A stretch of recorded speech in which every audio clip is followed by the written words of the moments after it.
In the Bahama Islands, the world's best cave divers plunge into the abyss. They're exploring underwater caves, littered with mysteries, and divers who didn't get out alive. Per attempt, this is the most dangerous sport on Earth. They face cave-ins, blackouts, panic.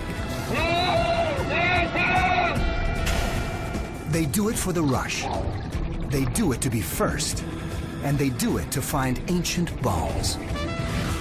These caves are blue holes, liquid time capsules where the past stares right back at you. Now, extreme divers try to solve the mystery of a lost world.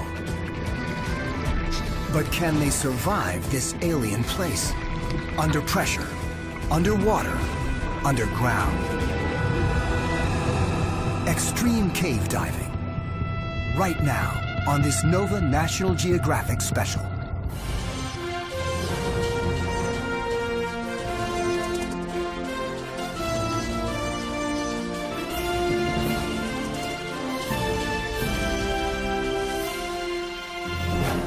Major funding for NOVA is provided by the following. The David H. Koch Fund for Science, supporting NOVA and promoting public understanding of science. And by the Corporation for Public Broadcasting. And by contributions to your PBS station from viewers like you. Thank you.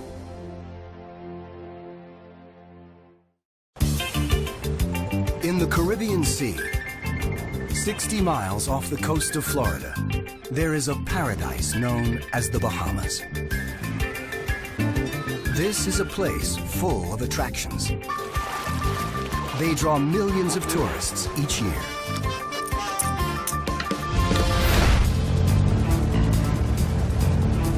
But these visitors aren't here for sun or sand, though they may be in for a bit of a gamble. They've come to search for a lost world. They're extreme explorers, astronauts of an inner space called blue holes. Blue holes get their name from the dark blue of their depths. And while they don't look like much at the surface, what seems like a small pond can go thousands of feet down and spread out into a maze of underwater passages and tunnels.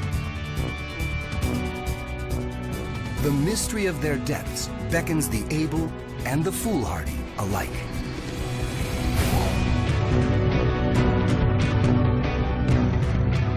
On average, 20 divers die each year in caves like this.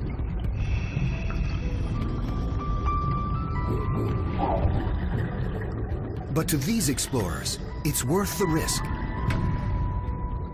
Because blue holes aren't just spectacular. Some preserve the past like a liquid time capsule. Diving them will take the explorers back thousands of years, where there are hints of an ancient, lost Bahamas. What did this world look like then? And who lived here?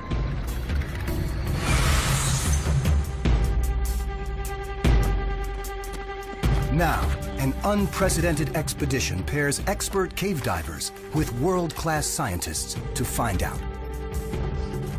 There's two options for getting in here right now. One is jump, and I think the second one is jump. National Geographic explorer Kenny Broad, an anthropologist, is the expedition leader. We're trying to get a window into what the past was like. The living past, the geologic past. And you can jump into a blue hole and make finds that change our picture of these islands. They'll do that by exploring 7 blue holes in just 3 weeks on the islands of Andros and Abaco.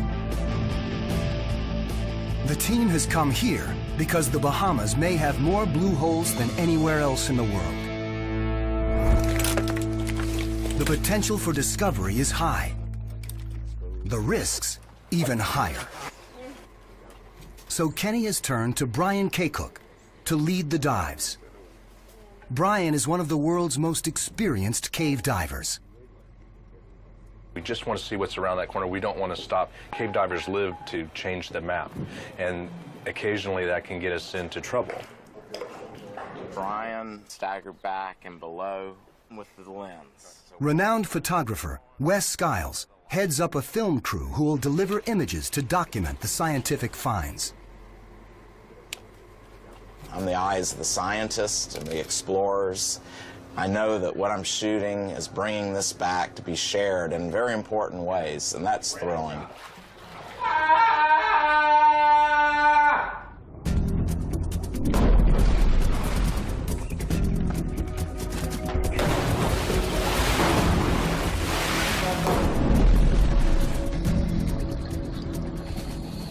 Their first task is a shakedown dive.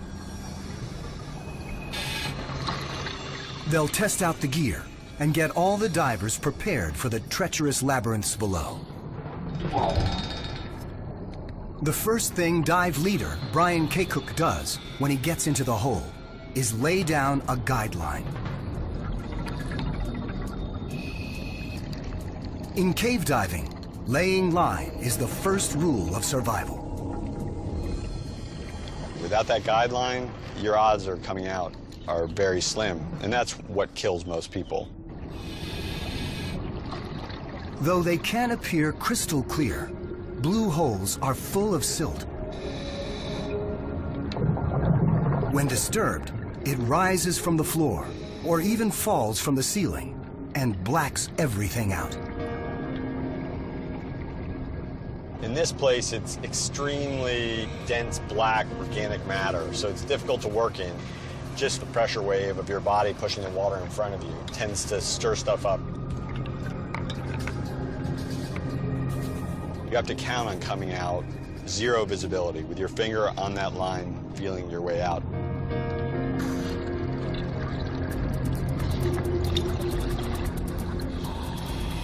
But even that lifeline can turn against you. Line, an inanimate object, a piece of nylon string. You put it underwater in a cave and it comes alive, and it's devious and evil. It's out to kill you. We have lots of stuff on us, and all of those things can become entrapped in the line or caught in the line if we get too close to it or not paying attention to it. If they do get tangled up, cave divers carry knives, usually more than one.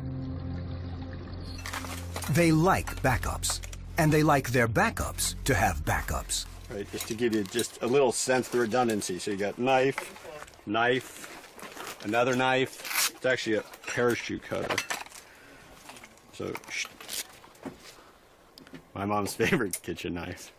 Don't tell her.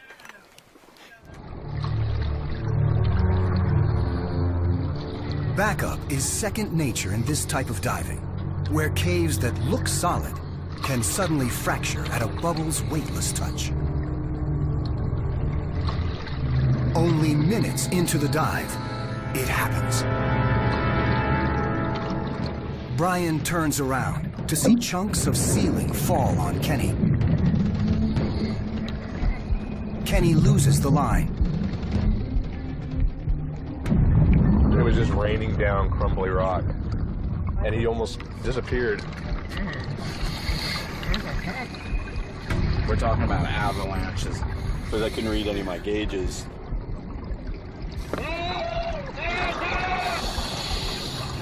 While filming, Wes is pummeled by the debris.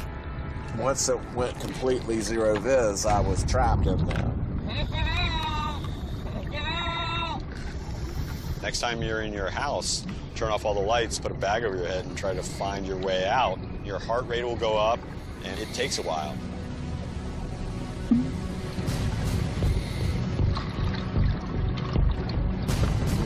Brian is still on the line. Kenny grabs his leg, and they escape, covered in debris.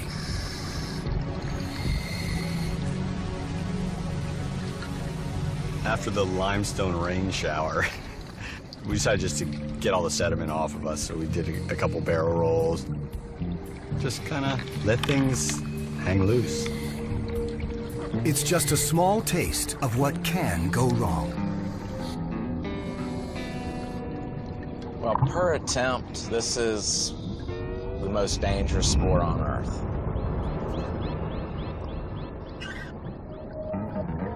I see dead people that are diving with me. I look at people and go, that person is a potential fatality. And down here, with the slightest mistake, potential becomes reality. Out of nowhere, a human arm bone appears. Next, a flashlight. Then a knife, strapped to the leg of a 70s-era wetsuit. An orange sleeve and a headless torso. The remains of a diver who died trapped in this cave 30 years ago. He's jammed up like he was trying to find his way out. He looks like a 1970s diving display. He used no guideline, no redundant systems. Nearby, the diver's head, with his dive mask still in place.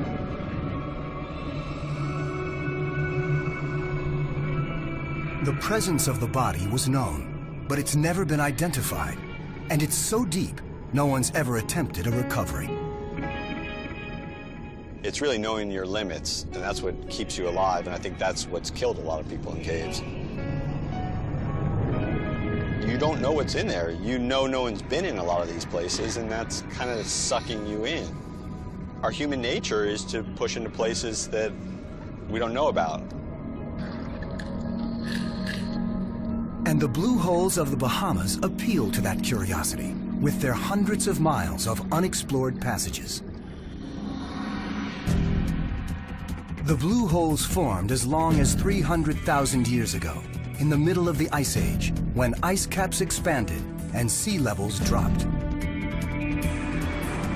Then, sea level was over 400 feet lower, and the Bahamas sat high and dry.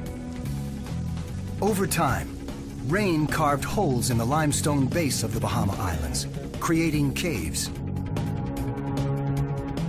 When sea levels rose again, the caves filled up. Ocean water settled at the bottom. Fresh water accumulated at the top. Eventually, the deep layer became completely devoid of oxygen. And that's what makes blue holes time capsules. Without oxygen, bones and other hints of the past are preserved.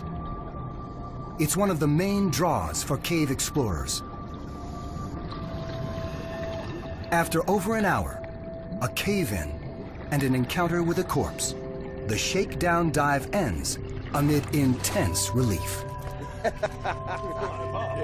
that was really fun. Good God, what a hell. That was one of the most tense 78 minutes that I've spent in a long time. As cave divers often say, a successful dive is one you return from. And you think you're home free, and all of a sudden the cave starts raining at you. Yeah, we're laughing because we're here to laugh about it. Let's go cry by the band. With their gear and fortitude tested, they're ready to take on a biological cold case thousands of years old.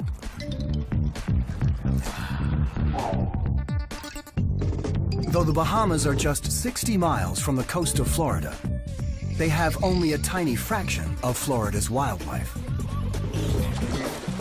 There are no crocs or tortoises in the Bahamas, and no big predators of any kind. But it wasn't always this way. David Stedman wants to know why. He's one of the world's top experts on island ecology. He suspects that the Bahamas was once a thriving Eden, and he's here to find proof. We've underestimated the biological potential of islands. Islands used to be teeming with species. The trouble is they're more vulnerable on islands. For centuries, hurricanes have scoured these islands clean. On the surface, there's almost no fossil record of anything. So the best place to find bones may be straight down in a blue hole named Sawmill Sink on Abaco Island. Its high sides give it the look of a natural animal trap. The team thinks it may be a good place to hunt for the remains of animals who lived here in the past. Just scoop up the sediment, scoop as deep as you can. Since Stedman is not a diver, the underwater team will be his eyes and hands, prospecting for bones in another very dangerous place. This is a very disorienting place, Nate, so yeah, watch each other. Stay on the line, stay on the line, stay on the line.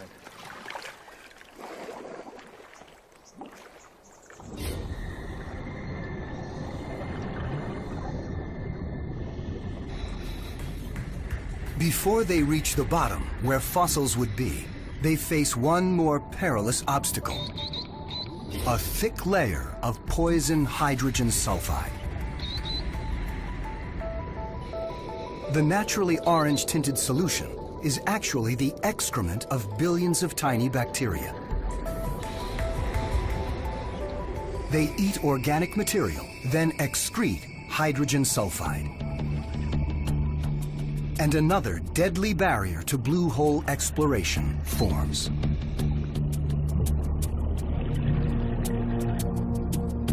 The divers can't protect themselves from this poison because it enters through their skin.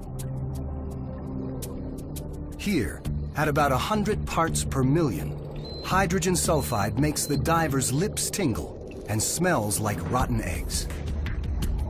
But prolonged exposure may cause brain damage, so they've got to kick through it fast. Once on the other side, they reach the oxygen-free zone. It's here that the bones of animals that fell into the blue hole should be preserved. We're dealing with sort of an aquatic tar pit. Animals get in there, and as they die, they sink down into the part of the water that has no oxygen in it. Because that water has no oxygen in it, there's nothing to support the microorganisms, the bacteria and fungus and things like that, that normally would decay bones. In Sawmill Sink, fossils that are 4,000 years old appear better than a chicken bone that may have been thrown in your backyard the week before. Prospecting for fossils in a blue hole takes a delicate touch. Even gentle probing can stir up the silt, which could create a dangerous blackout. As he probes, Brian makes a find. It's a shell, the shape of some kind of tortoise.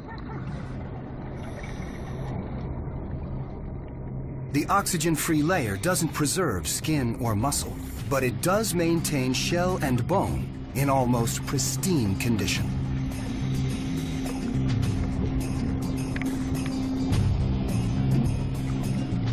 About 20 feet away, he finds a bone from another creature. It's a piece of a backbone. But whose?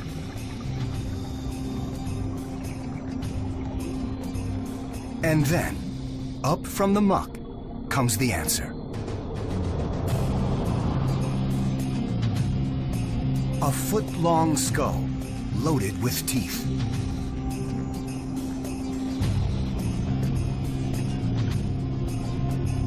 It's an ancient crocodile so perfect, it looks like it's been kept in a museum. Large animals like these don't exist on the Bahamas today. These finds are evidence that there may have been a lost world here. With these prizes in hand, the team follows the line deeper into the cave. In this part of Sawmill Sink, the cave opens up. Thousands of years ago, when sea levels were lower, This soaring hull was dry and would have made a perfect home for birds.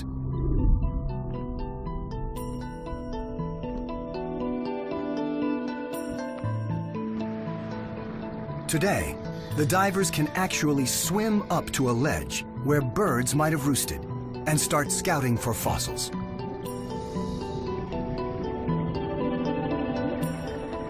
On the ledge, they find a bowl-shaped roost. Below it, they set up a grid surrounding a field of tiny bones of many different types. This suggests that the bird roosting here was an owl. The bones are the remains of what he was eating. Since they can't digest bones, owls collect them in their crop and vomit them out in a clump called a pellet. This is a fossil gold mine. The bones of lizards, snakes, bats, and small birds. A census of life here thousands of years ago. It will delight David Stedman, waiting for the divers to return. Got it. Wait. Hey, I can't wait to open these up. Let's see what you have. There may be some associated bones in the sediment that's in the container there too, so we'll be careful with that sediment. Okay, got it. Oh, wow. Oh, look at that tortoise. Look at that. It's complete. Complete tortoise. This is cool. Stedman has a hunch there's a link between the tortoise and the crocodile. There's no way, once a tortoise would fall in here, that it's ever going to get out. There's no exit. And you can imagine a crocodile go in to eat the tortoise, and after it ate the tortoise, the crocodile couldn't crawl out of this sinkhole either. This is so neat. No one has ever seen this animal before. We're the first ones that actually get to touch it and feel it and study it and know that there was something special going on here. Can you imagine what this place once was? Having crocodiles running around here? When Stedman examines the tortoise shell, he makes an astonishing find. Bite marks from a crocodile prove his hunch was right. It's probably a young adult. This is the sort of thing that makes the fossils from these blue holes so spectacular. To have this kind of evidence, not just of what this animal looked like, not just of what the crocodile looked like, but evidence of who is eating who. Then he turns to the finds from near the owl roost. This is sort of the sediment sample of my dreams. Never has owl vomit looked so good. All of a sudden, we have a number of complete skeletons to study. We're finding species that nobody knew existed before. With each bone he identifies, the picture of an ancient, wild Bahamas is starting to emerge. The three largest bones are the three major leg bones of a flightless rail, an undescribed species of flightless rail, unknown to science. This new species joins the croc and tortoise as the list of animals found in Sawmill Sink grows. A lizard, a meadowlark and a burrowing owl, a Bahamian boa constrictor, and a raptor called a caracara.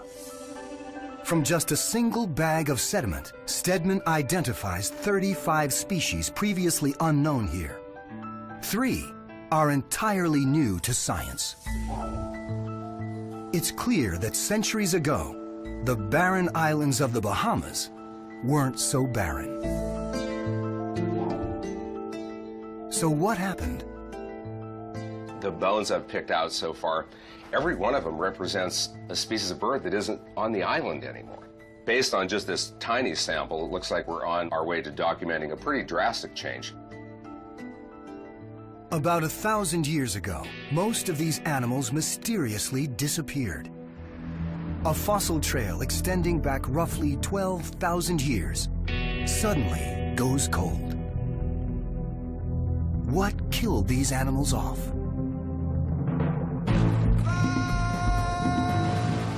In 1492, When Christopher Columbus first made landfall in this hemisphere, it was in the Bahamas. He encountered a people called the Lucayans. The Lucayans descended from people that came from South America around 800 BC and slowly migrated to the Bahamas. At the time, Columbus wrote almost nothing about their rituals or traditions. What little we know today suggests that they thought blue holes were sacred.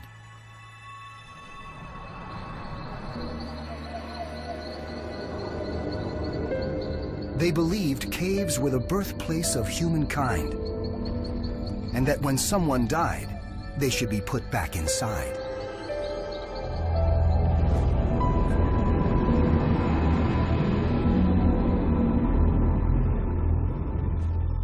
In the early 1990s, in a blue hole called Sanctuary on Andros Island, a diver found human remains that may have been related to the Lucayans' ritual burial. Following up on that lead, the team will search for more remains, beginning at Sanctuary. They'll try to determine if there's a link between the Lucayans and the animal die-off that occurred about 1,000 years ago. Our goal is to go down there, look for those identifying signs that there are bones, skulls, hopefully, recover that and document it all. Sanctuary is protected by a series of natural barriers. For starters, it's 110 degrees with humidity to match. If you're looking for liquid weight loss, it's a great site. If you're looking to stay hydrated, it's not the best site. Underfoot, a type of jagged, dead coral called needle rock. And throughout the scrub, a toxic plant named poisonwood, which they've marked with red tape. Poisonwood is like poison ivy on steroids. Joining the team is Michael Pateman, who will be the first Bahamian and the first archaeologist to dive this hole. I've been looking forward to this since I started archaeology. It's the mystery of the site. It's what can I find? I want to know what's here. There you go.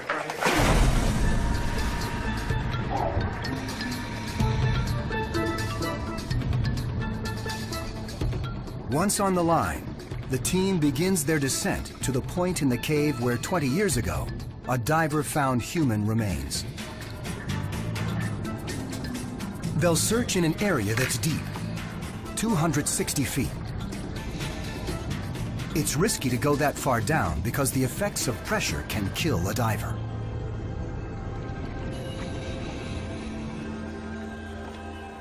At sea level, the pressure exerted on a person is called 1 atmosphere. That's the weight of the column of air above each individual, extending up to space. It's about 15 pounds per square inch, pressure we live with every day. But at the team's target site, 260 feet down, they'll be under nearly 9 atmospheres of pressure. That's almost 135 pounds per square inch.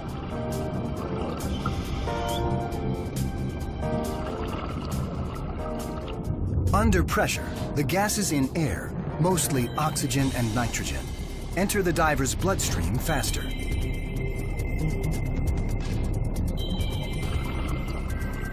Our bodies metabolize oxygen, but not nitrogen. So as they descend, nitrogen bubbles build up in the diver's bloodstream. Go too deep, and that nitrogen buildup can cause narcosis. That's like being drunk underwater. And nitrogen kills another way. If the divers rise too quickly, the nitrogen bubbles in their blood will expand, blocking blood vessels, starving cells of oxygen. That can cause a fatal sickness known as the bends. If we come up too fast and the bubbles are of a larger size, then they start to tear apart tissues, nerve endings, things like that. For now, the team is still on their way down to the bone discovery site.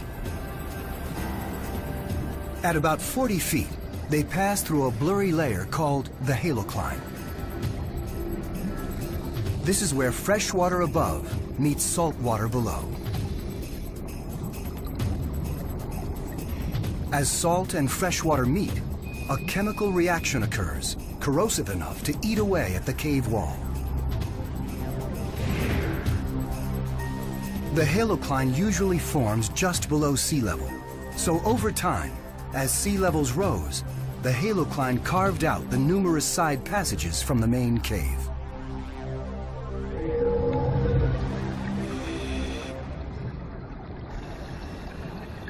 At 260 feet, they're just above the slope where human bones were found and face another potential danger.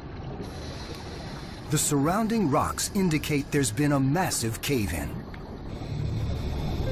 That kind of stuff goes on at a site all the time where you have chunks coming down. And we're swimming over boulders the size of houses, and you know they came from the ceiling. They know it will happen again. They just don't know when. It's one more detail that makes working in a blue hole more dangerous than any other type of marine archaeology. Archaeology in open water, if you have a problem, you can do immediate ascent up to the surface. If you need to haul material up, it goes straight up to the surface. You can't do any of that in an underwater cave.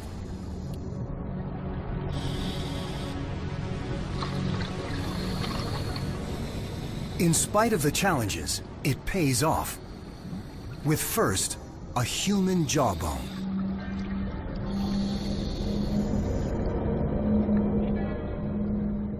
And then, a skull.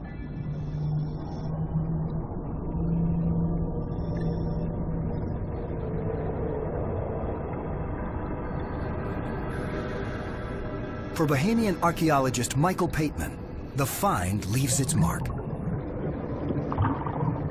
To finally actually go on the site and to see the site, I thought, wow, I can spend hours in here. And to have been the first Bahamian to dive in that blue hole was just, it's still not sunk in completely yet. By the end of the dive, the team has recovered pieces of 3 skulls. But critical questions remain. Are they connected to the catastrophic die-off of animals here? And could these skulls belong to the Lucayans, the same people Columbus wrote about? Pateman identifies a deformity in the skulls that seems to confirm their identity. When they were children, the Lucayans bound the foreheads and the backs with boards and then wrap them. And so that would create this, what you see here, this conical shape. It's a characteristic found only in cultures like that of the Lucayans. And when the skulls are radiocarbon dated, there's an even bigger revelation. The skulls found in the blue holes date from about 800 years ago. By then, the Lucayans were already settling in the Bahamas and having an impact. And the animal die-off that David Stedman identified started about 1,000 years ago. The dates are close enough that it's likely there's a link between the Lucayans and the deaths of the animals here. We have great fossils from about 12,000 years ago up to about when the first people arrived. So when people show up, along with non-native mammals that they bring, whether it's rats, cats, dogs, pigs, things like that, these island species are very poorly adapted to these new super predators.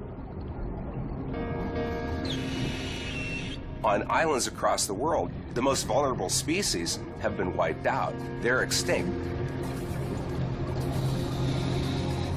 By exploring the time capsules inside blue holes, these divers have discovered a lost Eden that was, and showed how humanity changed the Bahamas forever. But bones aren't the only prizes preserved in blue holes. Locked in spires like these are secrets about the planet's history. Secrets that can only be found in blue holes. So now the team heads for blue holes famous for some of the most spectacular spires in the Bahamas.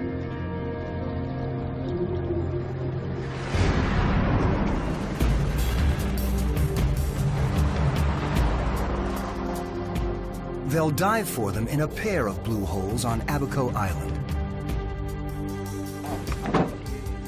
To find and collect the right type of spire, known as a stalagmite, dive leader Brian Kakuk and anthropologist Kenny Broad will face their most technically demanding dive. How deep are we right here, man? Well, right now we're at the surface. You're actually above the surface. But this hole goes 320 feet.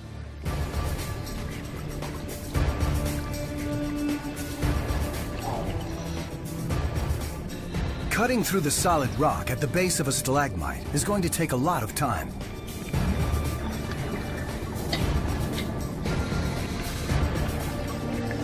The maximum they can stay down with 2 tanks of regular air is less than 2 hours. But they need almost 3 times that for this dive. So they're using a device like astronauts use during a spacewalk. A machine called a rebreather. Rebreathers are computer-controlled devices that let you breathe your own air over and over again. Rebreathers allow us to scrub out carbon dioxide, the bad things that we don't want to rebreathe. So these little tanks will allow us to do a very long, deep penetration of a cave. Once carbon dioxide is scrubbed out, sensors check the amount of oxygen in the air, adding more if necessary. This is the canister that filters the air that we exhale, takes out the carbon dioxide, cleans it out. And then this is the magical brain that tells how much of other types of gases, whether it's air, helium, or most important, oxygen, how much to put back into the breathing system. Very important. Be nice to me. Be nice to me. Rebreathers are especially good for cave diving because they release few bubbles, which can dislodge ceiling debris, creating blackouts. But they do have a deadly downside. There's as many as 1 out of 10 rebreathers sold that people have died on. I mean, this is real serious business. It's a very complex piece of equipment. It needs to be prepared properly. You've got to be on your toes, and you need to be monitoring it constantly. Before the divers use a rebreather, they'll go through a checklist more than 40 items long. Every time I prepare my rebreather, I think about the friends that I've lost and buried over the years, and that gives me extra pause and extra care in my preparations. There's not the same warning signals that things are going wrong. With a rebreather, you don't get the sign. You're breathing fine, but you're not sure exactly what gas is in your mixture. The oxygen content of that mixture might not actually be enough to sustain consciousness, so you never feel it coming. It's just lights out.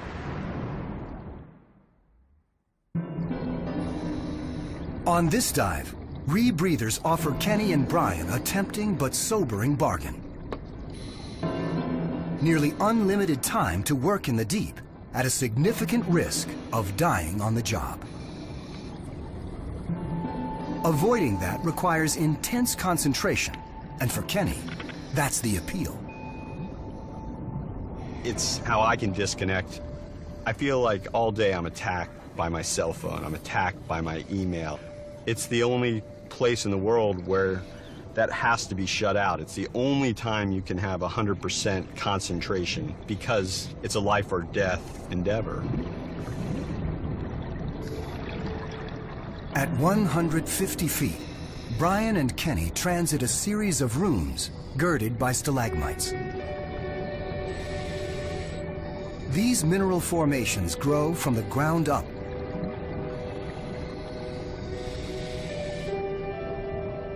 Some in this cave took more than 200,000 years to form.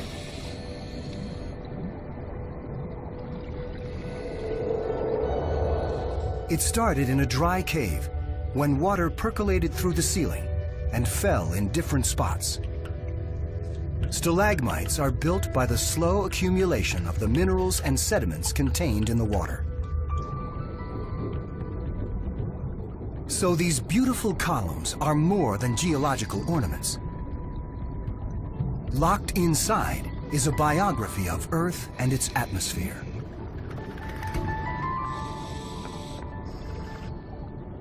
The stalagmites Brian and Kenny are harvesting may help answer critical questions about the history of Earth's climate.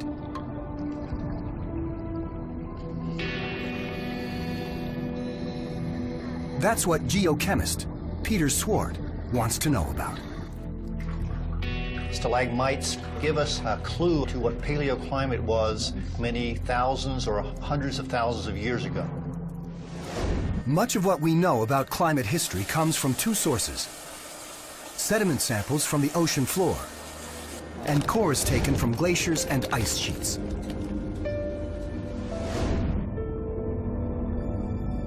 But stalagmites from these caves have one major advantage in recording climate history: their location.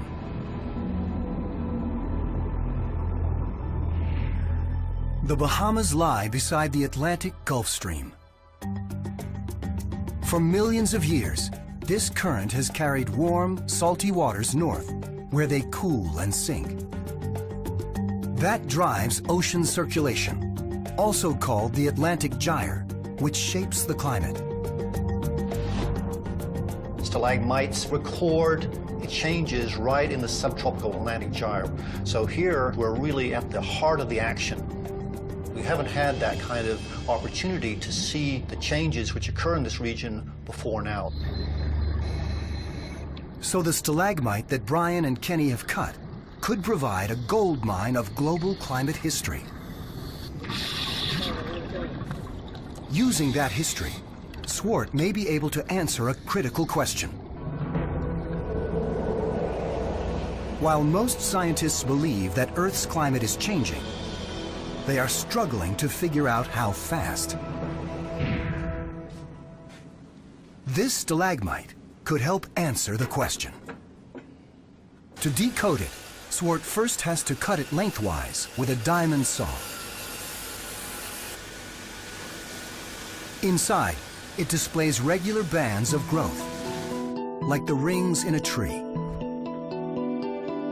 Embedded in each band is the climate biography of a specific period. With analysis, Swart can describe how much it rained, what chemicals were in the rain, soil, and air, even the temperature. Examination of the stalagmite shows evidence of more than 5 major climate changes over the last 80,000 years. This corroborates findings in samples taken from ice cores. But then he notices 2 curious details. First, the way the bands formed suggests that at least one of these climate episodes came on very abruptly.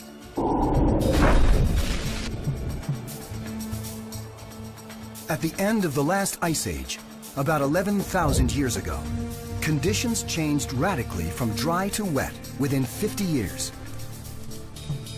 This change was probably accompanied by a rise in temperature and sea level. And Swart notices something else. Some of these climate events are preceded by a mysterious dark band. When he samples the dark bands, he finds iron. So is there some link between iron and climate change? How could that be? The Bahamas are made of coral. There's no iron anywhere.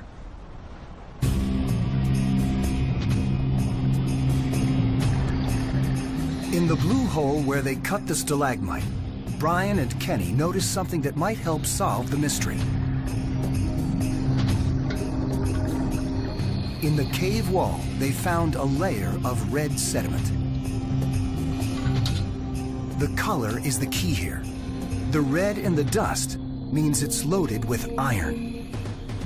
And that means that thousands of years ago, A thick layer of iron-rich red dust covered the island's surface. Repeated rains washed it through the rock, leaving a bright red band.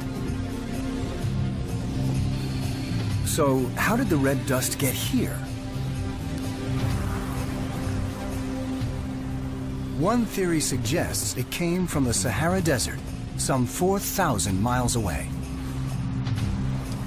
During times of extreme drought, towering dust storms gather in the Sahara, pushing dust high into the atmosphere, where it's carried across the Atlantic.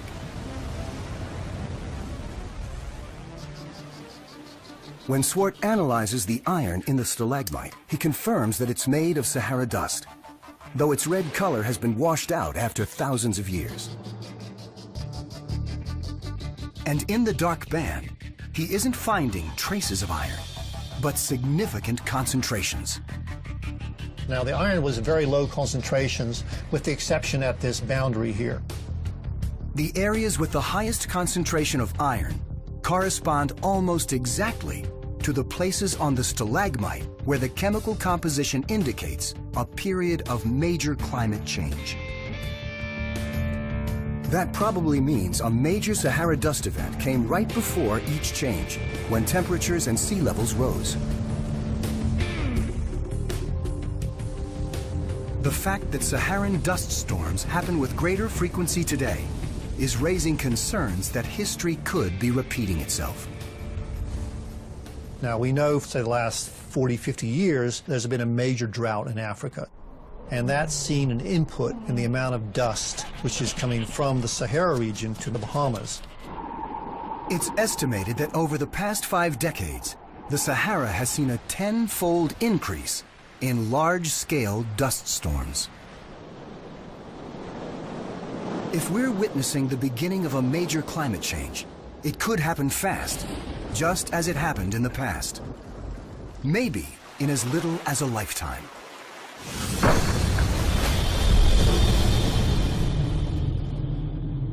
We don't worry too much about climate change because it's something that's going to happen after I'm dead. But in actual fact, in some of the records that we've been looking at, we see tremendous changes in a matter of decades. And so when climate changes that fast, obviously it would have tremendous implications for the present-day society. Swart's findings are preliminary, but they do suggest that climate change in the past happened faster than anyone imagined. If such change occurred today, immediate concern would be for the millions of people in areas most affected by sea level rise, island nations, and coastal regions throughout the world.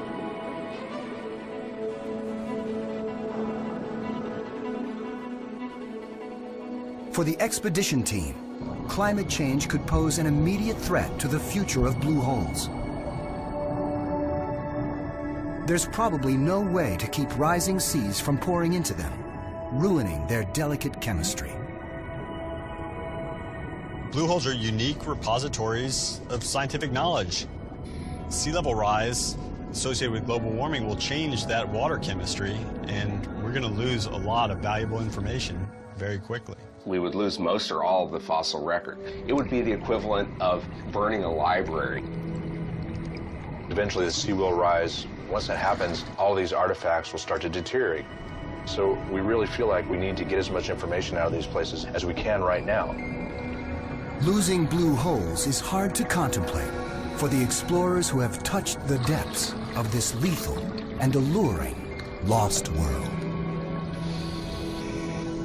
You know, I'm not sure I would know how to go on in life if I wasn't able to go to my church underwater. We go down in these places and we're cleansed. When we come up from a dive, the pressure, the challenges, the difficulties, the conflicts, they're gone. We come up from a dive and it is like you're reborn.